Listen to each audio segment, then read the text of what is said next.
The troubling new details we brought you at 4 and 5 about Antioch school shooter Solomon Henderson raises new questions now about why so many red flags were missed. Yeah, we now know on the morning of the shooting, Henderson and his mother signed probation paperwork in which he vowed not to have a gun or ammunition. Take a look at Henderson's criminal timeline.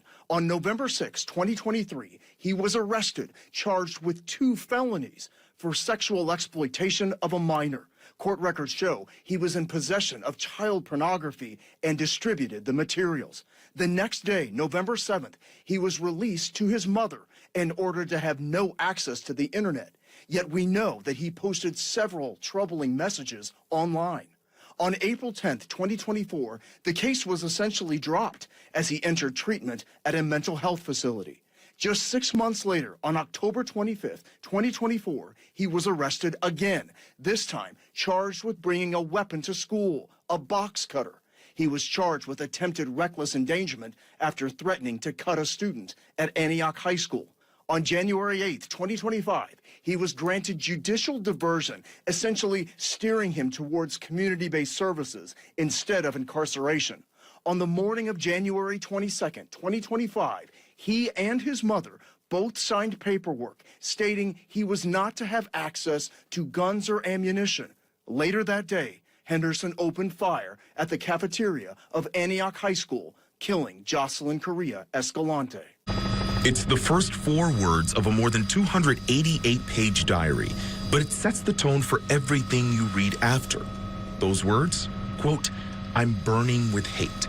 From October of last year to the day he carried out his attack at Antioch High School, 17-year-old Solomon Henderson filled these pages with graphic images, Nazi symbols, and plans to carry out an attack.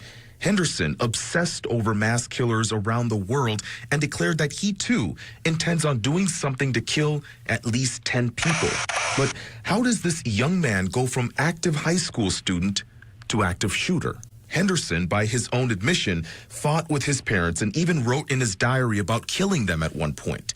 Struggles with his self-image and resentment over minorities were only amplified once Henderson found community and a sense of belonging with white supremacy groups online.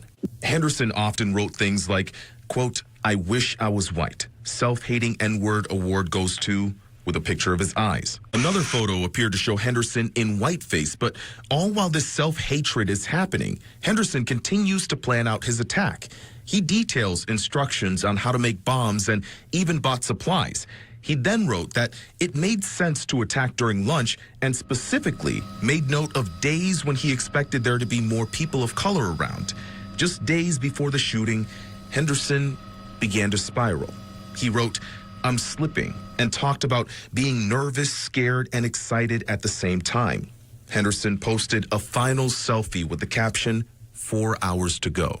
Martin says while there are many nuances on how Henderson became radicalized enough to kill, this is a man who found connection in hate, and that should never be ignored. Metro Police say DNA of the mother of the Antioch High School shooter was found on the gun that he used in the deadly shooting 1 year ago, and now they are looking for her across the country. So during the investigation, we learned guns were removed from Solomon Henderson's home back in 2023. We were told the guns belonged to adults, but police didn't say who. Just moments ago, they sent out a press release saying Henderson's mom, Krista Thomas, is now wanted. She has an outstanding warrant for unlawful gun possession by a convicted felon. But again, her DNA was also found on the gun used in the shooting. So the family moved out of state after the shooting last year. Police do not know where they live now. This is how much hate niggas have for each other. This is how much hate there is for being a nigga. He hated being a nigga so much. It's crazy. The whole situation is sad. I'm just showing you how dangerous it is for our students in school.